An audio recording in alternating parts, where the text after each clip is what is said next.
Sahana Bhavatu Sahanau Bhunaktu Saha Viryam Karva Vahai Tejasvinavadhitamastu Ma Vidvishavahaihi.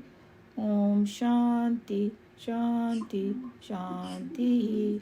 Hari Om Shri Gurubhyo Namaha. Hari Om. Vasudeva Sutam Devam Kamsa Chanuramardanam Devaki Paramanandam Krishnam Vande Jagadgurum. Krishnam Vande Jagadgurum.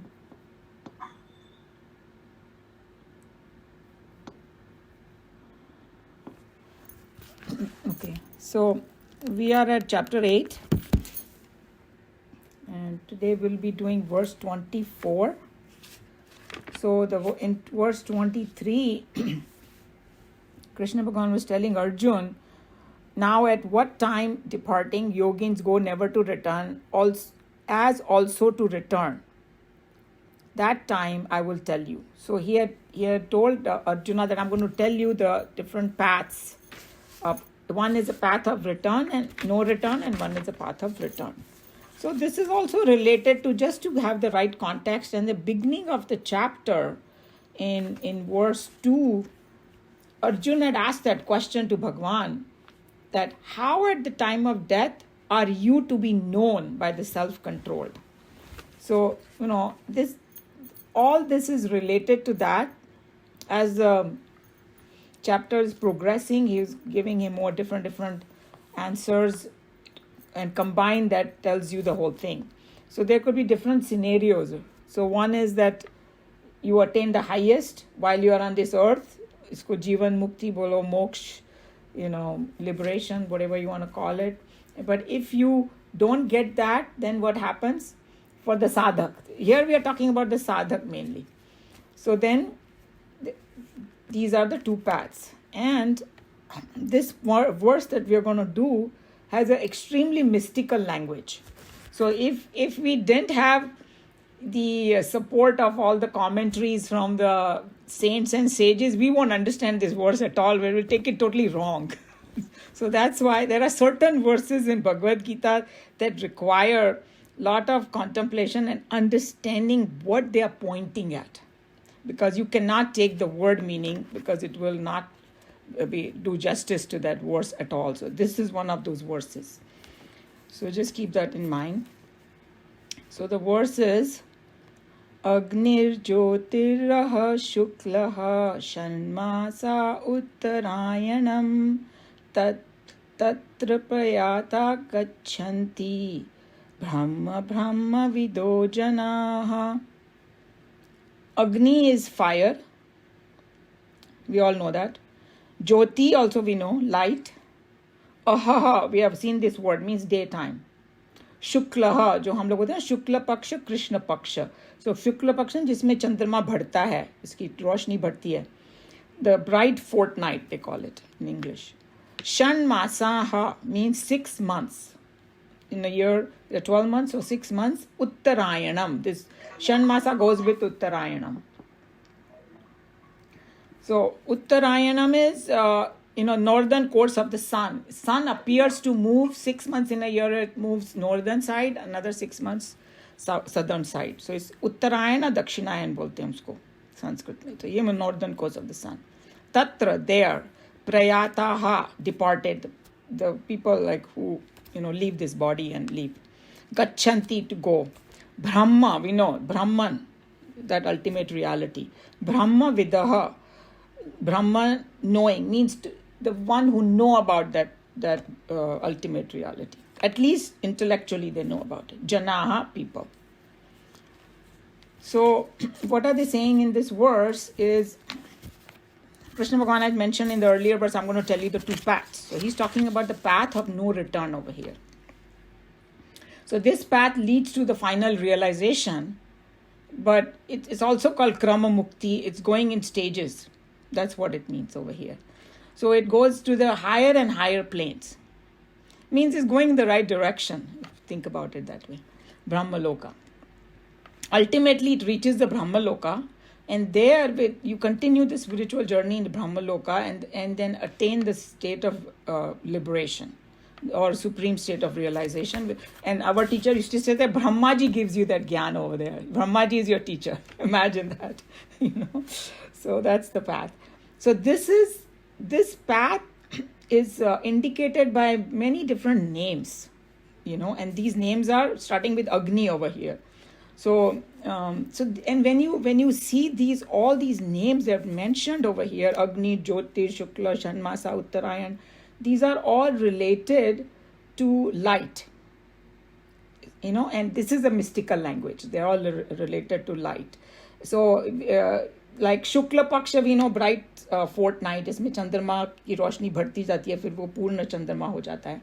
And then Uttarayan, I think that most of the people know, and here in San Diego, you can see that movement of the sun a lot. Like I'm from Mumbai. In Mumbai, you didn't see that much because we were right at the equator. So there was, daylight was always 12 hours in the whole year. Hardly there was any change. And where the sun set also was not that different. But here it moves so much, and you see the difference in the sunlight. You have 4:30 baje andhera ho jata tha, right?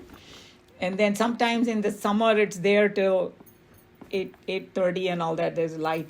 So यहाँ पर ज़्यादा दिखाई देता है वो, and Uttarayan and Dakshinayan. So when the sun appears to move, it actually is not moving, but the way the earth and the moon and everything moves, you feel that way, or the sun. So if you watch the sunset and sunrise, you will see that it rises in the east and sets in the west. But 6 months, it will go north, towards the north, appears to go, and the 6 months to south. So when it appears to go to the north, that's called Uttarayan. So that's what they're talking about when this is 6 months of Uttarayan. So these are the various names of this path, and they represent all light of knowledge. That's the most important thing to understand, that light represents what? Knowledge in our scriptures. And darkness is always ignorance, is connected with ignorance. So this does not mean that if somebody who dies in Uttarayan will go to higher, and when they're 6 months, it doesn't mean that, because that will completely bomb it, the whole meaning. Then they'll say, oh, kitna bhi galat kaam karo, I'll just die in Uttarayan and I will reach. No, aisa nahi hota hai. It's a mystical language. So, the Dilli Wale Swami in Nikhilanandji was joking. He said, ki the bad person, will say, oh, I'm going to do all the bad things, and जब मरने का time आएगा ना, तभी चलो आज मर जाते हैं, आज बहुत अच्छा दिन है. No, ऐसा नहीं होगा, उससे कुछ होने वाला नहीं है, because then it will like same thing like I was thinking about it. Ganga में नहा लो, सारे पाप धुल जाएंगे. So somebody will keep doing the pap and keep coming, oh, now I'm on. No, it's not like that. It doesn't happen. Just think that, hey, you might get inspired not to do any more bad stuff. That's all it is. So in this case, it is mystical language, very, very important to understand that. And he even told about one very interesting drishtant. I thought that was interesting, so I will tell you. So he was saying that people go to Varanasi, right? That हम मरने के लिए, like when you are in really old age. India में वो, some people do that. They say if you leave your body in Varanasi, then you moksha मिल जाता है. So they will go and live there, and they have Vridashram there and all that, and they go there to do that. So he was saying that sometimes this is what happens. This old person, who is like not feeling so well and all that, and he thinks, okay, I might die soon, so I want to go to Kashi. So they go there, and when they go there, there's a certain lifestyle in Kashi, right? Because you are in a very holy place and all that. So you will get up early, you will do some satsang, you will go to a Ganga Snan karoge, फिर वापस आओगे. Stress नहीं है. You have kind of already resigned to the fact you are away from all that pollution, all these things of the big city and all that. So by doing this nice routine, your health start coming back. You start feeling better, functioning better. Your digestion gets better. Your mental state gets better, and your joint pain disappear, and then you say, "Arey, मैं तो ठीक हो गया अभी." So then they move back to Delhi again, And सोचे थे कि काशी में जाके देह त्याग करेंगे, फिर move back to Delhi, and वहाँ के pollution से you collapse. So जो सोचा था वो हुआ ही नहीं. So he was just saying कि it does not matter where you die, it's what, in what state you die of your mind and what you have done your sadhana. That's what he was trying to bring you to. That's why he gave that this. So wherever you die, that doesn't matter. Physical time does not matter. Day does not matter. Year does not matter. He's saying there are many great devotees, who have died in Dakshinayan and or night time, and they have still attained higher lokas. So that's why you have to understand the mystical language. So here all he's saying is that by saying these terms, all these terms, Agni, Jyoti, Shukla, Shanmasa, Uttarayan, he is telling you the path of light, path of knowledge. The one who revels in this kind of knowledge, uska sad kya hota hai. So I have a comment on this. Huh. So this is a shorter path because Bhishma Pitama, he has Iksha Mrityu and he waited for Uttarayan to happen before he gave Yeah, it. but that's exactly what. Just because he waited for Uttarayan, it doesn't mean that people who die in Dakshinayan are not. If their mental state is high and they are connected with God, they'll still get it. So this is how Chinmayananji and I my mind connects with this kind of thing a lot more than to say that physical time of death is important. No, it's not. Your mental state and what sadhana you have done is more important. So when they say Uttarayan over here in this shloka, it has a very specific connotation, path of light. And that is the very fact you think of that way, you are already on your path. Yeah. If you are very bad, then you wouldn't think of Uttarayan. Yeah, but this word Uttarayan over here, we cannot take it like a word meaning because it will... फिर तो वही बात हो गई ना कि गंगा में स्नान कर लो सारे पाप धुल जाएंगे. धुलते हैं? You think so? Your intellect is not going to accept that. फिर रावण को भी जाके गंगा में स्नान कर लेना तो सारे पाप धुल जाएंगे. फिर रामचंद्र जी को मारने की जरूरत नहीं पड़ेगी. It's okay. Take a longer path, that's up to you. But yeah, and the longer path he's going to talk about it in the next verse, and then he will call it Dakshinayan. But what Dakshinayan represents, the path of darkness. That's right. All. So, you can take it the way you want. I have no problem with that. But I'm just going through what, and then maybe after we finish, see if it connects what you're saying. So, basically what they're trying to say over here is, with all these terms, that one who dies in the light of wisdom, that person will go to the higher planes. Okay, and then.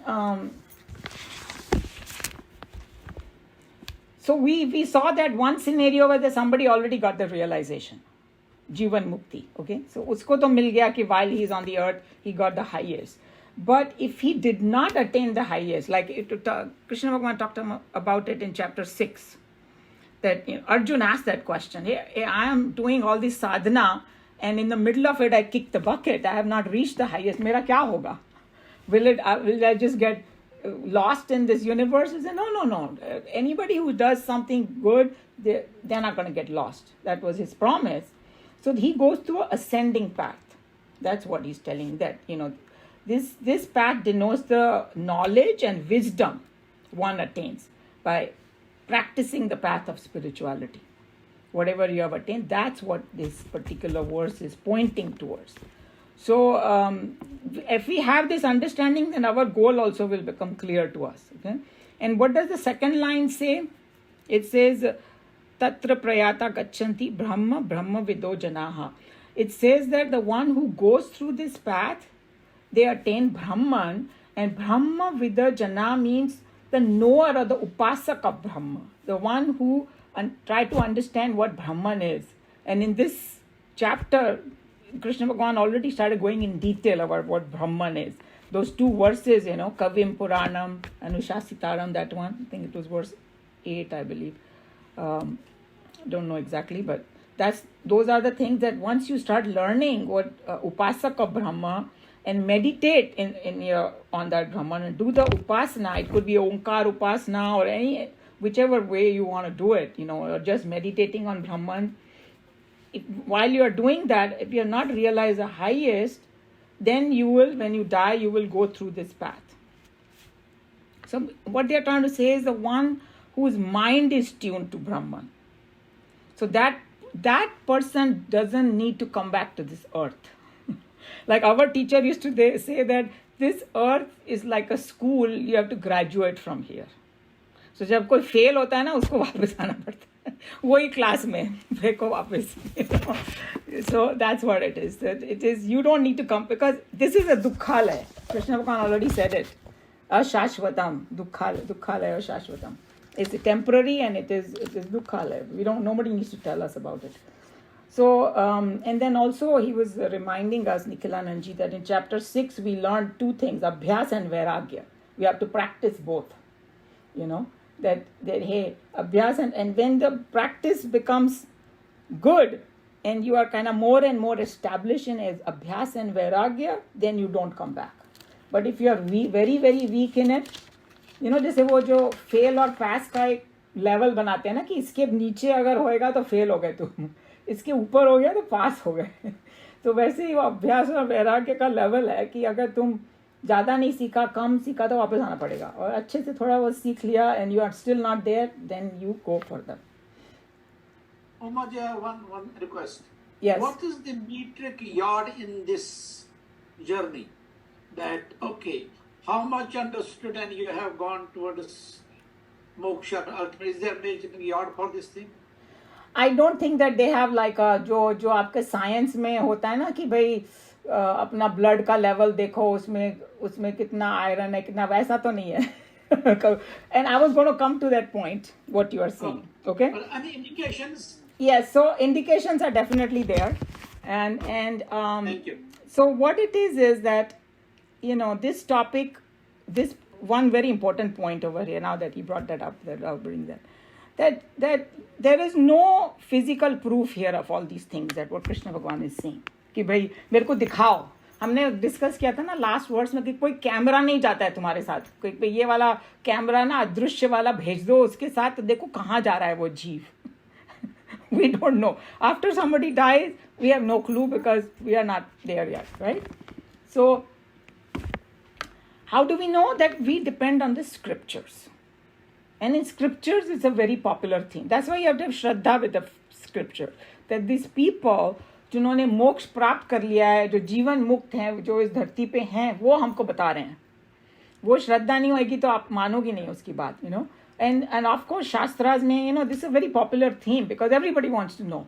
Whether you are Nastik or Astik, we all want to know what happens after death and where are we going and all that. Some Charvaka type of people might think that, oh, once you die, there's nothing left. तो ठीक है, फिर वो उनको सोचने दो. वैसे अगर तुम सोचते हो कि कुछ है तो क्या है, मैं कहाँ जाऊँगा, कहाँ जाऊँगी. So those are the things. So Kathopanishad also mentioned, हम लोग ने किया हुआ है हमारी क्लास में. There were a lot of people who were here when we did the Kathopanishad. That they were, उसमें mention किया था, there are two places that you can get a state of realization. And you can go back and refer to it now if you want. One is this Bhulok. यहाँ से भी तुमको मिल सकता है वो highest. Okay? And the second one is, if you don't get it here, you can get it at Brahmalok. This Krama Mukti, that you go ascending order and then you get it over there. So this, यहाँ पर ये वाले वर्ष में Krama Mukti की बात की गई है. Okay? And then if you are not going towards this ascending order, then you may go to some other lokas. There are many different scenarios are there and you can experience joy and sorrow over there. And उसको हम लोग नर्क और स्वर्ग भी बोल सकते हैं. Right? कि नर्क में गया, स्वर्ग में गया. So चिन्मयानंद जी के कमेंट्री में था कि ऐसा नहीं होता है कि नर्क में जा रहा है तो बस वो टॉर्चर करने के लिए जा रहा है बस, और कुछ है ही नहीं काम वहाँ पे. ऐसा कुछ नहीं है. You are trying to get rid of your vasanas over there, which is like some deep negative tendencies that भर गई है हमारे में. So he used to call it like a laundromat. कि जैसे होता है ना कि क्लीनिंग जगह नर्क. हाँ, सो अगर हमारे कपड़े गंदे हो जाए बहुत, तो हम लोग यहाँ का लॉन्ड्रामेट को छोड़ो, पता नहीं कौन सी मशीन में लड़के क्या करते हैं. इंडिया में क्या करते हैं, धोबी को दो तो क्या करता है वो कपड़े को पीटेगा, जोर जोर से पीटेगा, और अगर बहुत कुछ गंदगी है तो उबाल भी देगा उसको. हाँ, फिर जो कपड़ा एकदम साफ होके बाहर निकलेगा, right? Because नर्क में ऐसा ही है. So don't take it so negatively. कि you are, you will. This is just a joke. That's why Chinmayananji also joked a lot, and his language was sometimes, you could call it almost crude, and some people mind it like, hey, why is he? But he was telling a point. So it's like a नरक में ना special washing होती है तुम्हारी, special detergent, special temperature से, special technique से तुम बाहर निकलते हो तो सारी तुम्हारी दैट पर्टिकुलर वासना इज गॉन. सो ऑटोमेटिकली जैसे बटन यहाँ के बोला मशीन में बटन दबाया और फिर चले गए और वापस आए तो फिर धुल के कपड़ा निकला था, वैसा सोचो. एंड देन निखिलानंद जी ने एक और भी जो किया, बोला कि जब when somebody is born, you don't know where they are coming from. You have no clue. तो इसे कि अगर कोई बहुत मुस्कुराता है और बहुत खुश रहता है तो स्वर्ग से आया है. और कोई बहुत गुस्से में रहता है और बड़ा एंग्री सा रहता है तो शायद नर्क से आया होगा, इसके लिए कर रहा है. It's just joking. Don't take it too seriously. So what do we learn in this shloka? That if we have done upasana, you have done karma yoga, you have reached the upasana state, you try to understand what Brahman is, and you are trying to strive for it very, very sincerely, you will go through this path of light and eventually get the self-realization. That's what it's saying in a nutshell. And the next verse will tell you what happens to people who are not reveling in Brahman and just want some desires to be fulfilled. Unka kya hoga wo next mein hoga. So now, any question, comment? Oh yeah. One thing, it isn't a question. It is just like when Chinmayananda was coming to Lucknow, he used to give lectures in the winter. I was that time short spell in the Lucknow. Mm-hmm. So when he was telling this Sharik and Narak, so maybe I asked him a stupid thing. I asked him that, sir, in order to go to Jannat or heaven, you have to die first. He said, why? I said, then show me where is Jannat and where is hell. But what I understand a little bit, maybe that is stupidity of my understanding, that in order to go to heaven, you do good deeds and then you go to heaven. But where is that heaven? For me, the heaven and hell is here. Everything seems to be here. See, everything is here. True. Everything is here, but also we want to know. People want to know now after death what happens. So you can take it both ways. Hell and heaven, you can... It's a psychological fear to generate a psychological fear in order you can do good things. It is good. I'm not saying it's bad. But whether there is something separate as a heaven, just like Muslims say that you go to heaven and you get pretty women there. Then the question is asked to Zakir Naik that if you go to heaven, you are supposed to die. If you die, then what you will see? Isn't that... No, but why do you think that after death that you are completely disappeared? We have learned that the subtle body still continues. And if you go and see the account of near-death experience, you will see that only physical body is died. Your mind and intellect is still continuing. So that's why I'm saying that this is a question Atma of... does not die. I agree with you. I completely agree. And a little feeling also. Atma, it is not physical form, it gets changed, it gets deformed, degraded. That whatever that inner energy or Atma, that doesn't die. I agree with you. That for that I am completely convinced myself, even though I don't have proof. Yeah, no, but that's exactly what I said, that we have to have Shraddha because we will only know after we die. But until then, if you want to know that you hear people... Shraddha, you are bringing a word Shraddha is a faith. Bhagavad Gita does not tell you generate a faith. Bhagavad Gita, if I understood a little bit... Okay, there is one verse in Bhagavad Gita, it says, Shraddhavan labhate jnanam. So you can go and study that verse and see, and since you have heard Swamiji, you can go listen to his commentary. Shraddha is not a blind faith. I was very young that time. Yeah, but Shraddha is not blind faith. Shraddha is backed by your intellect. That you are slowly getting convinced, then you call it Shraddha. It's a blind faith. Somebody said it. हमारे शास्त्रों में ऐसा कुछ भी नहीं है कि किसी ने बोल दिया तो तुमने मान लिया. अभी वो आएगा तैत्तिरीय उपनिषद में. If you're going to stay for the whole class, that whole thing will come. The Swamiji is a very long commentary about that there is no such thing as blind faith in us. we are, encouraged to ask questions and get convinced yourself. But in the end, nobody can convince you about anything. It's your own understanding and feeling. And if you understand it one way or another person understands it another way, that's also okay. We don't need to. Convincing. I'm not worried about convincing. I'm not worried. Umay, can I say something? Yes, of course. Can we leave this discussion after that, like the way we decided? Because let's just finish our reading first. Okay, I think that's a good point, because we have a schedule to finish like this verse and we have to read it. And then what we do is, after we finish our class, we stay back. Whoever has question of this kind of discussion, we can do that at that time, because there is no end to those arguments back and forth. So I think that's a good suggestion. Okay, let's read any other, but if there is any relevant question to this, I want to open it up to other people too. I have one relevant. Yes. I always wondered, those who already attained moksha, some of them, they come back and help people. Of course. Krishna भगवान आए कि नहीं, अवतार तो वही होते हैं ना. I know, so who decides that? You will decide with all your क्या बोलते हैं. See, when we think like that, हम लोग को लगता है कि, hey, what is this system? Just like we have a system on this earth. This is my feeling after studying all this, so many things. तो at that level also, Brahma ji की भी तो मंत्रणा करते हैं ना, जाके शिव जी से और ब्रह्मा जी से उन लोग की मीटिंग होती है भाई, कि भाई ये काम करना है, ऐसे ऐसे करना है, फिर वो भेजेंगे. Like for example, I'm reading Ramayana right now, Valmiki Ramayana, because I have read Ramcharitmanas, and Valmiki Ramayana is quite different in many ways.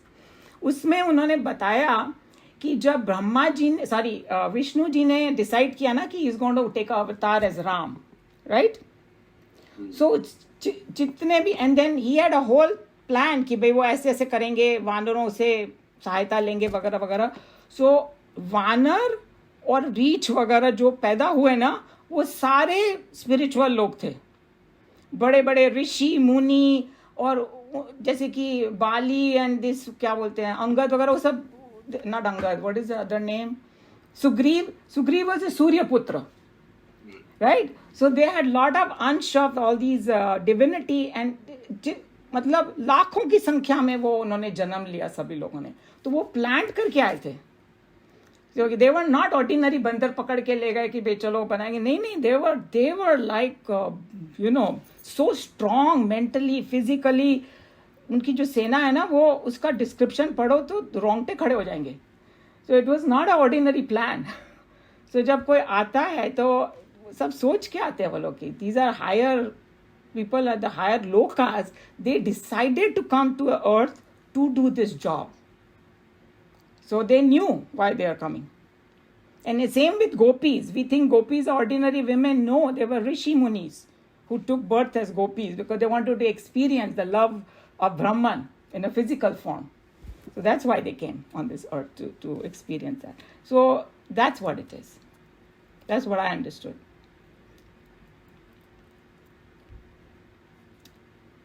Yeah, Naresh, you have something to say? We can hear you. I want to say, Valmiki ji, he was living at that time. He was part of the what was happening there at that time. Yes, that's why this is his account, and even same with Mahabharata. Mahabharata and Ramayana are considered history of India, which a lot of us know. We were never told when we were studying history class, because they don't teach them. They call it mythology, some kind of nonsense. That's not true, because the people who wrote those things, they were part of it.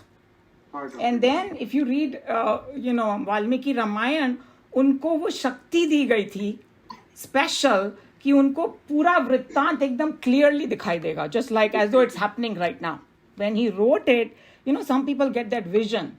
That's why these Vedas are called Apurusha Veda, means it is not by some human being's mind, because human mind is extremely limited. We cannot, beyond certain things, and like Sadhguru was saying that if I'm looking at this glass, I'm just looking at one side. I'm not even looking at another side. My vision is so limited, I cannot see that side. So it's so limited. So then this Divya Drishti is given to these people that they can see and write because there is a higher purpose for it. Okay, you know what? I have to go open the door. Nobody is there in the house, so I'm going to go open it. Okay, so I'm going to just come back in a minute.